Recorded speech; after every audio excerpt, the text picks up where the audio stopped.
उत्तर प्रदेश के एक छोटे से गांव सूरजपुर में मिट्टी की खुशबू, हरे भरे खेत और लोगों के बीच अपनापन था।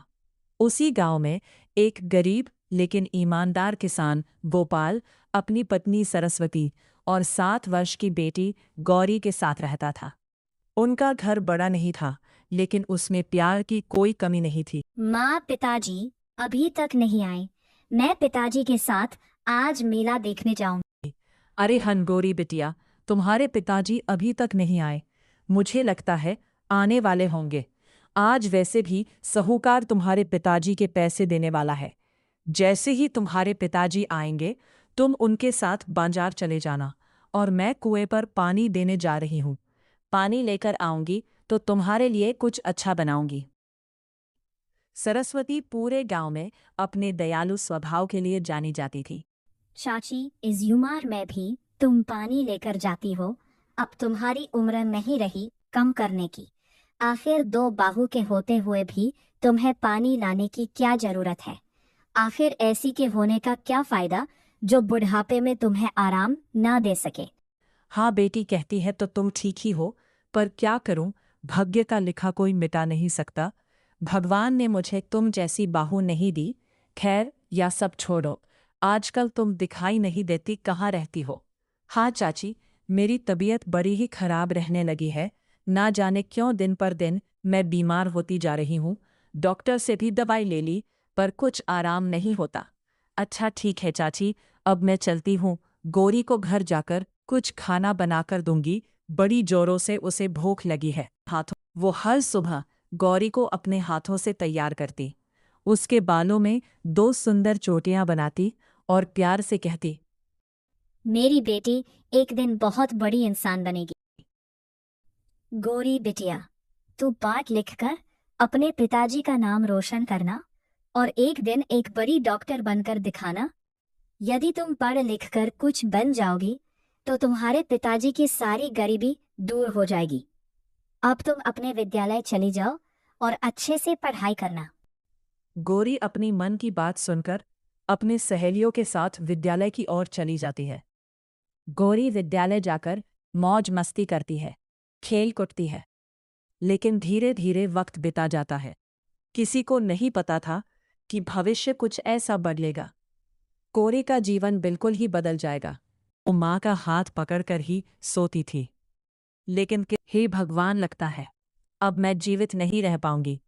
मेरे बिना ना जाने मेरी बेटी का क्या होगा, और मेरे पति अकेले रह जाएंगे। मुझे नहीं लगता मैं कुछ ज्यादा दिन जीवित रह पाऊंगी। ऐसे हालत में जीवित रहना बड़ा ही मुश्किल है।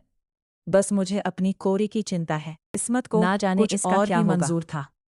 एक दिन सरस्वती को तेज बुखार आया। पहले सबने सोचा कि ये सामान्य बीमारी है, लेकिन कुछ ही दिनों में उनकी हालत बिगड़ती चली गई। गांव के वैद्य आए, फिर शहर के डॉक्टर भी बुलाए गए, मगर कोई उन्हें बचा नहीं सका। मरने से पहले सरस्वती ने कांपते हाथों से गौरी का चेहरा सहलाया। बेटी, हमेशा सच्चाई का साथ देना और अपने पिताजी का ध्यान रखना। फिर उन्होंने गोपाल की ओर देखा। मेरी गौरी का ध्यान रखना। मेरी गौरी की पढ़ाई कभी रुकने नहीं देना। अब मैं ज्यादा दिन जीवित नहीं रह सकती। तुम दोनों अपना ख्याल रखना। यदि तुम दूसरा विवाह करो तो अपनी गौरी को कभी मत भूलना खो। अगर कभी जरूरत पड़े तो दूसरी शादी कर लेना, लेकिन ऐसी स्त्री लाना जो गौरी को बेटी समझे। इतना कहकर सरस्वती ने हमेशा के लिए आंखें बंद कर ली। पूरा घर चीखों से गूंज उठा। गौरी अपनी माँ से लिपटकर रोती रही। माँ, उठो ना। मैं आज से कभी जिद नहीं करूंगी। बस एक बार उठ जाओ। और भाग्यवान तुम मुझे छोड़कर कैसे जा सकती हो? तुमने मुझसे 7 जन्म साथ निभाने का वादा किया था, और अब तुम अपनी प्यारी बेटी गौरी को भी छोड़कर जा रही हो।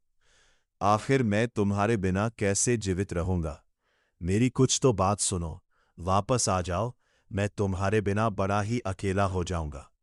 तुम्हारे बिना गौरी को पलना पड़ा है, मुश्किल है भाग्यवान। लेकिन जो एक बार चला जाता है वो लौट कर नहीं आता। उस दिन के बाद घर की रौनक जैसे खत्म हो गई।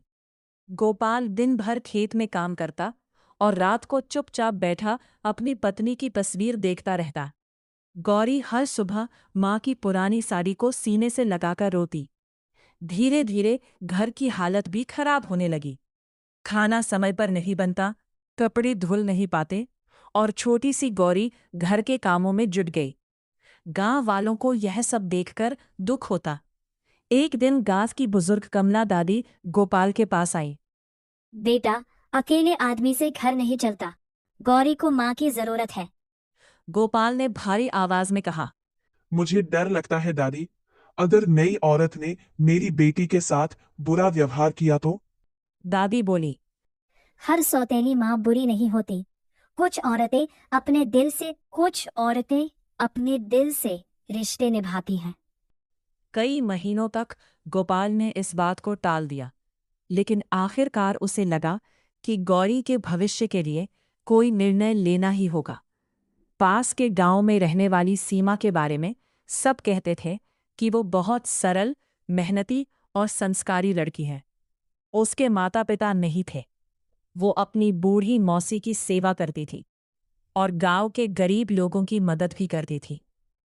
जब गोपाल उससे मिला तो उसने सबसे पहला सवाल यही पूछा। मैं तुमसे विवाह अपनी बेटी के कारण कर रहा हूं, ताकि मेरी बेटी को एक अच्छी मन मिल जाए। मेरी बेटी गौरी बड़ी ही मासूम है, उसे अच्छे बुरे का ज्ञान नहीं है, इसलिए मैं चाहता हूं तुम मुझसे एक मन की तरह ही प्यार दो।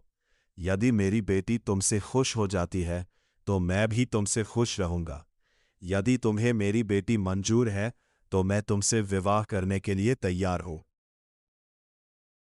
अगर मैं आपकी बेटी का विश्वास कभी नहीं जीत सकी तो। गोपाल ने सच सच कहा। मैं बस इतना चाहता हूँ कि मेरी बेटी को माँ का प्यार मिले। सीमा ने कुछ पल सोचा और बोली। मैं कोशिश करूंगी कि उसे कभी यह महसूस न हो कि उसकी माँ उसके साथ नहीं है। कुछ दिनों बाद दोनों का सादा विवाह हो गया। जिस दिन सीमा पहली बार दुल्हन बनकर घर आई, पूरा गांव देखने आया, लेकिन गौरी कमरे के एक कोने में बैठी थी। उसकी आंखों में आंसू और दिल में गुस्सा था। जब सीमा उसके पास आई और प्यार से बोली, बेटी आओ, तुम्हारे लिए मिठाई लाई हूं, गौरी ने मिठाई का डिब्बा दूर धकेल दिया। मुझे आपकी कोई चीज नहीं चाहिए। घर में सन्नाटा छा गया। सीमा मुस्कुराई, लेकिन उसकी आंखें नम हो गई। उसने केवल इतना कहा, जब मन करे तब खा लेना।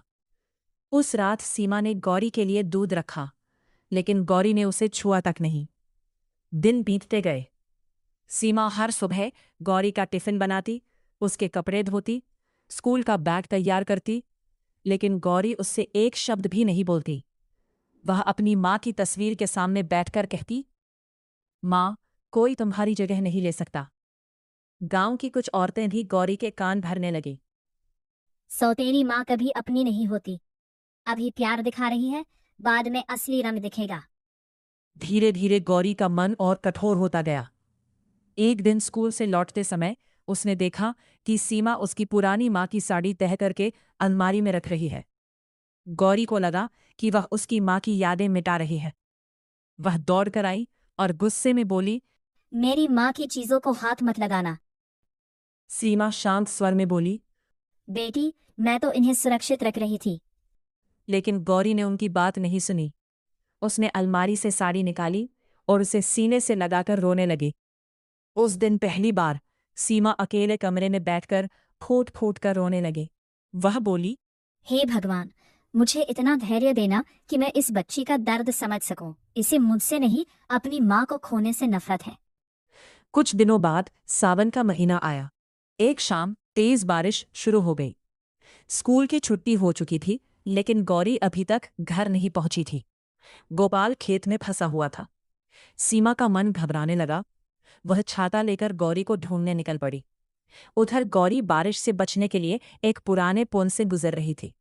अचानक उसका पैर फिसला और वह उफनते नाले में जा गिरी। बचाओ, बचाओ!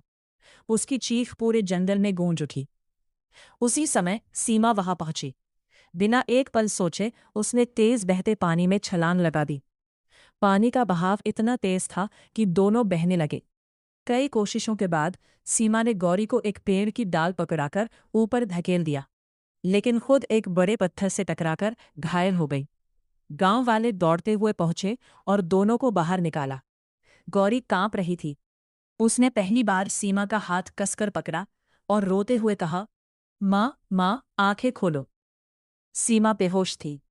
डॉक्टर ने जांच करने के बाद कहा, अगर यह महिला 2 मिनट भी देर कर दे। सीमा के घर आने के बाद भी गौरी का मन पूरी तरह नहीं बदला था। वो हर बात पर सीमा को अपनी असली माँ से तुलना करती और अक्सर उससे रूखा व्यवहार करती। लेकिन सीमा ने कभी शिकायत नहीं की। वो हर दिन गौरी के लिए खाना बनाती, स्कूल भेजती और रात को उसके सिरहाने बैठकर दुआ करती कि एक दिन यह बच्ची उसे माँ कहे। उधर गांव का लालची जमींदार रघुवीर सिंह काफी समय से रामदास की छोटी सी जमीन पर नजर गड़ाए बैठा था। उसने कई बार रामदास को जमीन बेचने का प्रस्ताव दिया, लेकिन रामदास ने साफ इनकार कर दिया। रघुवीर सिंह ने सोचा, अगर प्यार से नहीं मानेगा तो डराकर मान जाएगा। एक रात उसके आदमियों ने खेत की फसल उजाड़ दी। सुबह जब रामदास खेत पहुंचा तो उसकी मेहनत मिट्टी में मिल चुकी थी। वो वहीं बैठकर रो पड़ा। सीमा ने उसे संभाला और कहा, हिम्मत मत हारिए, भगवान देर करते हैं, अंधेरा नहीं। इसके बाद जमींदार ने गांव में अफवाह फैला दी कि रामदास पर बहुत कर्ज है और जल्द ही उसकी जमीन नीलाम होने वाली है। लोग उनसे दूरी बनाने लगे। घर की हालत दिन दिन खराब होने लगी। कई बार ऐसा होता कि सीमा खुद भूखी सो जाती, लेकिन गौरी और रामदास को भरपेट खाना खिलाती। एक दिन गौरी ने आधी रात को देखा कि सीमा चुपचाप पानी पीकर सो गई है। उसने रसोई में जाकर देखा तो वहां खाने के लिए कुछ भी नहीं बचा था। उस दिन पहली बार गौरी के मन में सवाल उठा, क्या सीमा सचमुच मेरे लिए भूखी रहती है?